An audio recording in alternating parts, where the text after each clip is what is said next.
നിയമസഭാ തെരഞ്ഞെടുപ്പിന് മുന്നോടിയായി നടക്കുന്ന ഗൃഹസന്ദർശന പരിപാടിയിൽ പ്രവർത്തകർ പാലിക്കേണ്ട മര്യാദകൾ വ്യക്തമാക്കി CPIM മാർഗനിർദ്ദേശം പുറത്തിറക്കി.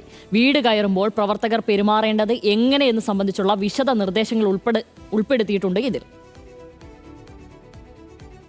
തദ്ദേശ തോൽവിയുടെ ഇഴകീറിയുള്ള പഠനം. നിയമസഭാ തെരഞ്ഞെടുപ്പിന് മുന്നോടിയായി പാർട്ടിയുടെ അടിത്തറ ശക്തിപ്പെടുത്തുക, ജനകീയത വർദ്ധിപ്പിക്കുക തുടങ്ങി വിവിധ ലക്ഷ്യങ്ങളോടെയുള്ള ആദ്യഘട്ട തെരഞ്ഞെടുപ്പ് പ്രവർത്തനത്തിൽ കടുകിട പിഴയ്ക്കാതിരിക്കാനാണ് CPIM സർക്കുലർ പുറത്തിറക്കിയത്.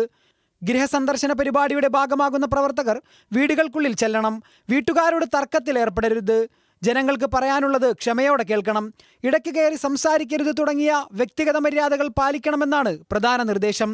സ്വർണ്ണക്കൊള്ളയിൽ പത്മകുമാറിനെതിരെയുള്ള നടപടി സംബന്ധിച്ച് ചോദിച്ചാൽ ഉചിതമായ സമയത്ത് നടപടിയുണ്ടാകുമെന്ന് മറുപടി നൽകണമെന്നും ജമാഅത്ത് RSS വിമർശനങ്ങൾ വിശ്വാസികൾക്കെതിരായ വിമർശനമല്ലെന്ന് ബോധ്യപ്പെടുത്തണമെന്നും കീഴ്ഘടകങ്ങൾക്ക് നൽകിയ സർക്കുലറിൽ CPIM വ്യക്തമാക്കുന്നു.